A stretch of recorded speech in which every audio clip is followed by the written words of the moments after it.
میں چند منٹ میں آخر میں اپنی بات کو مکمل کر لوں. تمام کی تمام مہذب دنیا کا یہی اصول اور ضابطہ ہے کہ مقننہ ایک الگ ادارہ ہے جس کے ذمے ہے قانون سازی کرنا، اور عدلیہ ایک مستقل الگ ادارہ ہے جس کا کام ہے انصاف فراہم کرنا. عدلیہ نیا قانون نہیں بنا سکتی.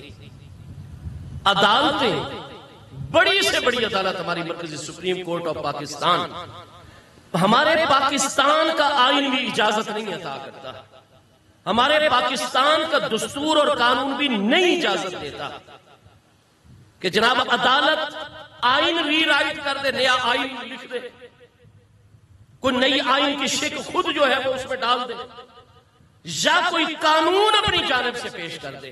نہیں، جو آئین اس کو ملے گا، جو دستور اس کو ملے گا، مقننہ نے عطا کرنا ہے، قانون ساز اداروں نے. قانون ساز وہ ہے ہمارے جو مقامی سطح کی، وہ ہماری صوبائی اسمبلی ہے، کہ ہمارے صوبائی ممبران بہتر جانتے ہوتے ہیں کہ ہم کس کس علاقے کی نمائندگی کر رہے ہیں اور ہمارے علاقے کے کیا کیا مسائل ہیں، اور یہ مسائل قانون سازی کے بغیر حل ہو ہی نہیں سکتے. لہذا وہ اسمبلی میں بل لے کر آتے ہیں، باقی ممبران کو قائل کرتے ہیں، اور صوبائی اسمبلی ہمارے مقامی مشکلات کو آسان کرنے کے لیے، حل کرنے کے لیے قانون سازی کرتی رہتی ہے. یہ مقامی سطح ہے. اور جو ہماری پوری اجتماعیت اور ملکی اور وفاق کی سطح کی ضروریات ہیں، قانونی ضروریات، ان کے لیے قانون سازی کرتی ہے ہماری قومی اسمبلی، اور اس پر نظر ثانی کرتی ہے، اور آئین کی روشنی میں اپنے معاشرے کے معاملات کو دیکھتے ہو. ہمارا ایوان بالا، ہماری سینٹ جو ہے مجلس شورا، وہ اس پر مکمل غور و فکر کر کے اگر کہیں کوئی سکم ہے، کوئی کمزوری ہے، اس کو دور کر دیتی ہے، بل کو بالکل تقاضوں کے مطابق کر دیتی ہے، اور آخر میں ہمارے صدر مملکت سائن کرتے ہیں تو وہ ہمارے آئین قانون کا حصہ بن جاتا ہے. پورے ضابطے تھے. اور یہ صرف پیارے وطن پاکستان میں نہیں، تمام مہذب دنیا میں اسی طرح ہے کہ مقننہ یعنی قانون ساز ادارے، وہ ریاستی اسمبلیوں، وہ وفاقی اور قومی اسمبلیوں، نیشنل اسمبلی، وہ سینٹ کا ادارہ ہو، مجلس شورا ہو، یہ تمام مقننہ الگ مستقل آئینی ادارے ہیں. اور عدلیہ وہ انصاف فراہم کرنے والا ادارہ ہے، لیکن اس نے آئین و قانون کی روشنی میں اور اس کی حدود میں رہتے ہوئے اس نے ہر ایک کے حق کا تحفظ کرنا اور موقع پر انصاف فراہم کرنا ہے. لیکن وہ نیا آئین یا نیا قانون نہیں بنا سکتی. ہاں، کسی قانون میں کوئی ایسا جو ہے وہ تشریح طلب معاملہ آ جائے، ابہام پیدا ہو جائے، تو اس کی تشریح آئین کی روشنی میں عدالت جاری کر سکتی ہے، ہماری مرکزی عدالت، لیکن نیا قانون یا نیا آئین مرتب نہیں کر سکتی.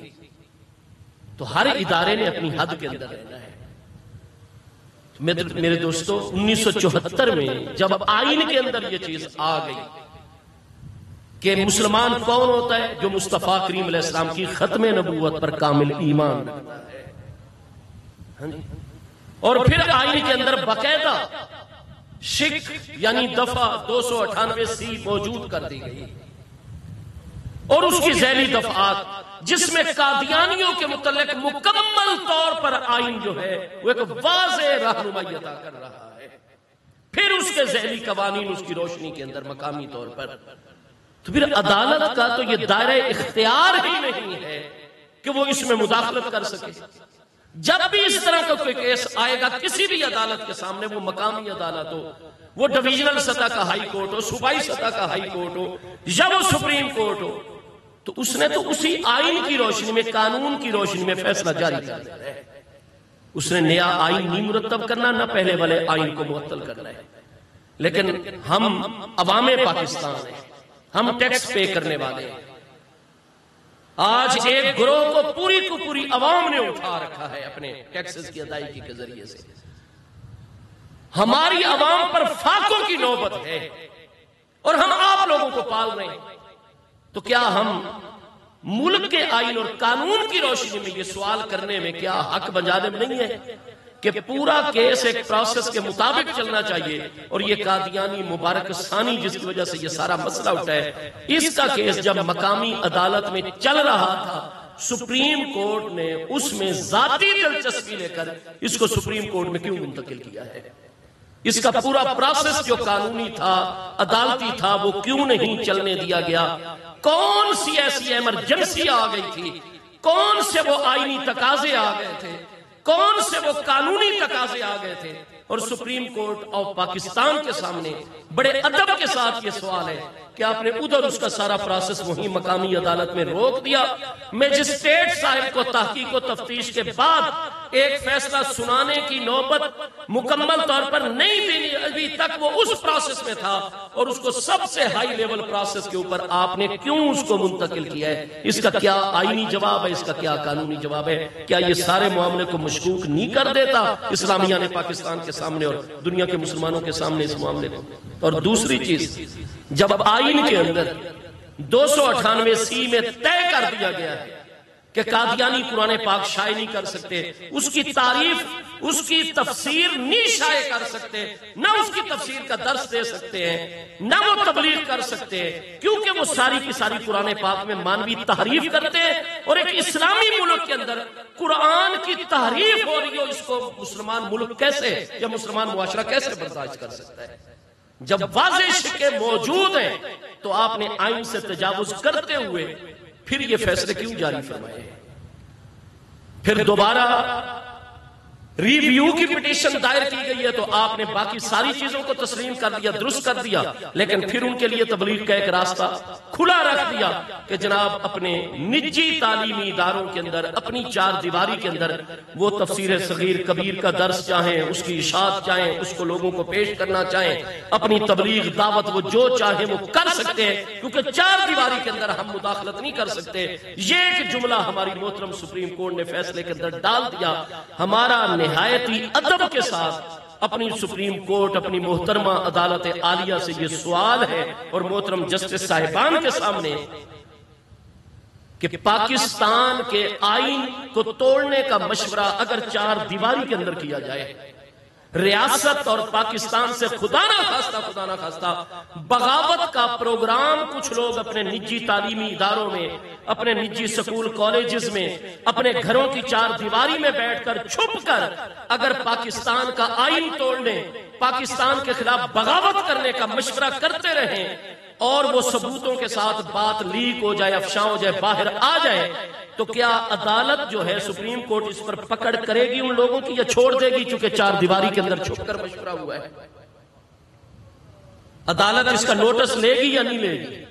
قانون نافذ کرنے والے اداروں کو روک دے گی سپریم کورٹ کہ جناب چار دیواری کے اندر تو جو کوئی کرتا رہے، اس کو مکمل طور پر اس کی چادر اور چار دیواری کا ہم نے آئینی طور پر تحفظ کرنا ہے؟ کیا پاکستان کے خلاف بغاوت اور پاکستان کے آئین کو توڑنے کے مشورے چھپ چھپا کر چار دیواری کے اندر اپنے نجی اداروں کے اندر بیٹھ کر کوئی جماعت کر سکتی ہے؟ اس کی اجازت سپریم کورٹ آف پاکستان دیتی ہے؟ جتنی نشہ آور چیزیں ہیں ان کو بنانا، ان کی کاشت کرنا، ان کی خرید و فروخت، ان کی سپلائی، یہ سارے ہمارے قانون کے اندر یہ ممنوع ہے اور اس پر باقاعدہ مختلف سزائیں ہیں جرم کی مقدار کے مطابق۔ اگر کوئی لوگ چھپ کر نشہ آور چیزیں تیار کرنے لگ جائیں، چھپ چھپا کر ان کی سپلائی جاری کریں، ان کو بیچیں، ان کے معاہدے کریں، اور عدالت کے سامنے یہ چیز آ جائے جناب یہ باہر آ گیا معاملہ ان کا، کیا عدالت ان کی گرفت کرے گی؟ قانون ساز اداروں کو گرفت کرنے کا حکم دے گی یا نہیں دے گی؟ یہاں عدالت کیوں چار دیواری کے اندر مداخلت کر رہی ہے؟ کہتے ہیں جی نہیں، ہم کیسے برائی کو پنپنے کی اجازت دے سکتے ہیں؟ کیسے اپنی نوجوان نسل کو تباہ کرنے کی اجازت کہ جناب جتنی بھی نشہ آور چیزیں ہیں وہ ان میں منشیات جو ہے وہ عام ہوتی رہیں؟ نہیں، اس کی اجازت دی جا سکتی۔ اسی طریقے سے اگر کسی نے کسی کو خدا نہ خواستہ قتل کیا یا ایسا جرم کیا ہے جس کی سزا ہی سب سے بڑی ہے پھانسی، قتل کیپٹل پنشمنٹ ہے، تو کیا یہی ہمارا آئین قانون شریعت کہتی ہے کہ جس نے کسی کو قتل کیا اس کو تم نے نہیں قتل کرنا؟ عدالت میں معاملہ جائے گا، قانون نافذ کرنے والے ادارے پکڑیں گے اور عدالت میں چالان پیش کریں گے، عدالت فیصلہ اس کی موت کا جاری کرے گی، قانون کسی کو ہاتھ میں لینے کی اجازت نہیں۔ لیکن اگر کسی کے قتل کے مشورے اگر چھپ چھپا کر ہونے لگ جائیں، کیا سپریم کورٹ چار دیواری کے اندر قانون نافذ کرنے والے اداروں کو مداخلت کا حکم جاری کرتی ہے یا نہیں کرتی ہے؟